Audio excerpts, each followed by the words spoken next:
Oh, hi, I didn't see you there. Don't worry, I'm not gonna take up too much of your time. I know you clicked on this video so you could watch this video. I just want to remind you, don't forget about the Drunk Banthas podcast, where me and my brother talk about sci-fi, horror, cartoons. That's all really. I mean, I know you wanted to watch this video, so go ahead. I'm done. Pretend I'm not here.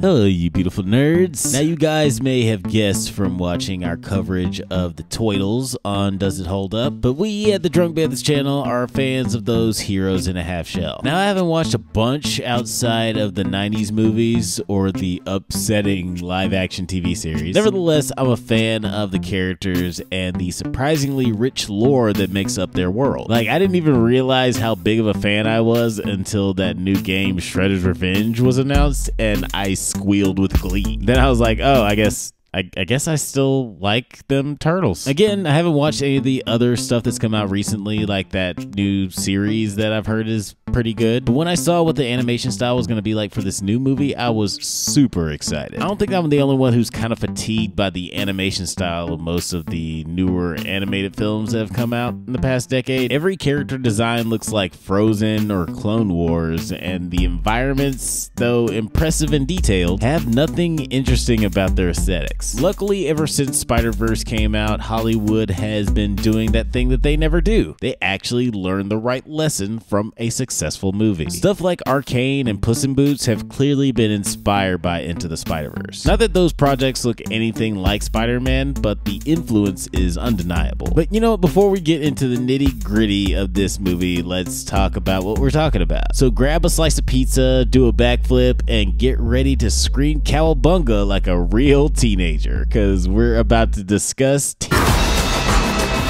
this iteration of the Reptilian Rascals isn't reinventing the wheel or anything, but there are definitely some differences from what we're used to seeing from the Turtles. In the city of Townsville, wait, no, sorry, that's the wrong cartoon. In the city of New York, mutant brothers Leo, Raph, Donnie, and Mikey live in the sewers with their dad, who is also totally normal. Where the film starts, the Turtles are growing frustrated with being cooped up underground, and after they run into a spirited young aspiring journalist by the name of April, they realize that they can use their skills not just to avoid humans and protect themselves, but to save people in need. Namely, April, because Leo has a big old crush on her. This was a pretty funny flick. Most of the jokes landed for me as the dialogue embraces a Rick and Morty-esque style that is dangerously close to mumblecore, but nowhere near as annoying. They made sure that all 4 turtles were filming together. Let's have 4 people at once talking over each other. We've improvised a lot of the movie. Superfly, played by Ice Cube, is awesome. He's intimidating and a pretty well-rounded villain, and Ice Cube's performance is terrific. Like, I had low expectations when I saw the casting, but this dude was cracking me up the whole time. Honestly, all of the performances in this movie felt very natural, and Superfly was no exception. Now let's talk about April O'Neil, because there is a major factor that makes her different from other iterations. She's a teenager. Oh yeah, and she's black.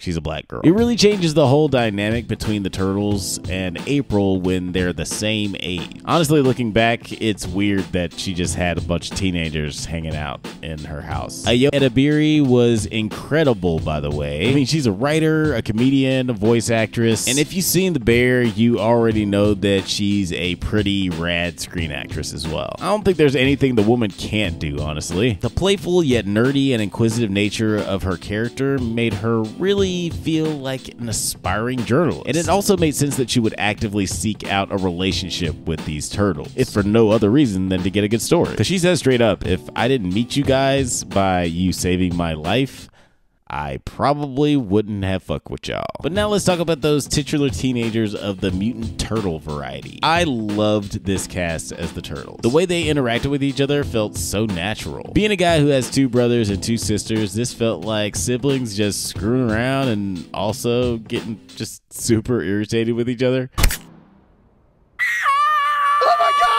Oh my, I'm gonna be sick. Leo, what happened? Is Donnie bleeding? It was an accident. Mikey, watch out! I'm not gonna lie, it felt a little weird that these turtles learned how to fight from YouTube. It kind of implies that anyone can become a ninja master from watching YouTube videos, but on the other hand, they are mutants, so advantage. Even with the weirdness of their backstory that I kind of bumped up against, their relationship with Splinter does feel real. I like that Splinter's motivation for being a recluse is fear of what humans may do to him and his family. In the other movies, it seemed like it was more of a self-discipline ninja thing for them to just stay hidden. But in this, he's like, nah, son, don't go up there. They hate us because they ain't us. Which in turn draws a parallel between Splinter and Superfly. They both have a good reason to be afraid of the human world, but while one has chosen to fight back, the other has chosen to regress. And they could both deal with a little bit of compromise somewhere in the middle. The fight scenes were great. Again, tell me you saw Spider-Verse without telling me you saw Spider-Verse. But there were some things that were solely unique to this movie. Like that fight scene where they fight all the gangs in the city was sick.